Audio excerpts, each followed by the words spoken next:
Kumusta mga boss? Welcome ulit sa Boxtalks PH. Usapang kamao, let's go! Medyo malungkot na balita tayo ngayon para sa mga Pinoy boxing fans kasi matapos ang laban ng ating dating Trade Division World Champion si John Riel Casimero doon sa Kyrgyzstan. Tinalo siya ni Konosuke Kameda ng Japan via unanimous decision. Oh mga boss, natalo ang ating pangbato, walang knockout na nangyari mga boss, pero marathon mayroon. Malupit na takbuhan ang nangyayari sa laban ng dalawa. Sa unang round, naging maganda ang laban, pero sa mga sumusunod na round doon na tumatakbo si Kameda at mistulang takbo.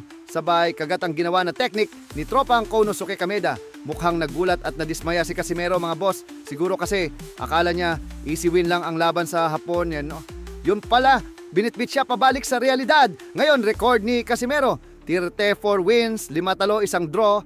Habang si Kameda naman ay bumagsak sa 6 na 10 wins, 5 talo, 2 draw. Medyo mabigat to para kay Casimero kasi baka mahirapan siyang makabalik sa rankings dahil sa pagkatalo niya kay Konosuke Kameda. Pero mga boss, hindi pa doon natatapos ang malungkot na balita kasi pati mga undercard Pinoy fighters natin, mga natalo din sa laban. Unahin natin si Kenneth Rapista, lumaban siya kontra kay Hayato Hanada ng Japan.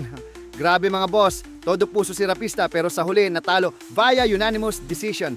Ang masakit pa dahil doon nakuha ni Hanada ang IBF Youth Super Flyweight title. Sumunod naman si Raymar Tagakanao kalaban si Ayu Musano, isa ring Hapon. Aba, halos pareho ang nangyari. Talo rin via unanimous decision kaya napunta ulit sa Japan ang WWBA Asia Super Flyweight title. Nakakalungkot mga boss, parang nagbakasyon lang yung mga titulo sa atin tapos biglang bumalik sa Japan. Pero okay lang, yan, laban lang dahil habang natatapos ang laban ni Casimero, may paparating na naman tayong mga bagong pag-asa ng Pinoy boxing. Unang-una dyan, si Kenneth Lover, ang tinaguri ang future world champion ng Pinas. Lumati lalaban siya kontra kay Luciano Baldor at isa pa nating kababayan, si Ken Danila, ay haharap naman kay Respect Bektenov. Aba, pangalan pa lang ng kalaban, Respect. Pero sana pagkatapos ng laban, tayo ang respetuhin.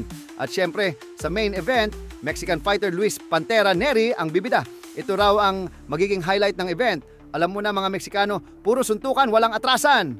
Kaya siguradong mainit na laban to mga boss. Pero teka, hindi pa tayo tapos. Bukas na rin ang laban ni IBF Minimum Weight World Champion Pedro Taduran sa Esports Complex, Malare, Manila. Idedepensa niya ang kanyang titulo laban sa kapwa Pinoy na si Christian Balunan. Aba, Pinoy versus Pinoy showdown. To, siguradong walang sisihan, puro suntukan lang, walang atrasan.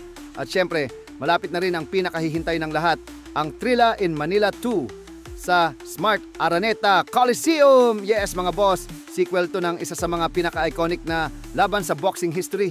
Yung original Trilla in Manila, nina Ali at Frazier. Ngayong edisyon, ang main event ay ang ating WWBC Minimum Weight World Champion Melvin Jerusalem kalaban si Shaq Holwa Kuse ng South Africa. Ayon sa interview ng Paukas Sports, kumpiyansa si Kuse na tatalunin niya si Jerusalem. Sabi pa nga niya, handa ako sa kahit anong estilo ni Jerusalem, agresibo man o depensibo, tatalunin ko siya via decision, pero kung may pagkakataon, papatumbahin ko siya. Aba, lakas ng loob ni Kuse. Pero syempre, iba ang Pinoy heart.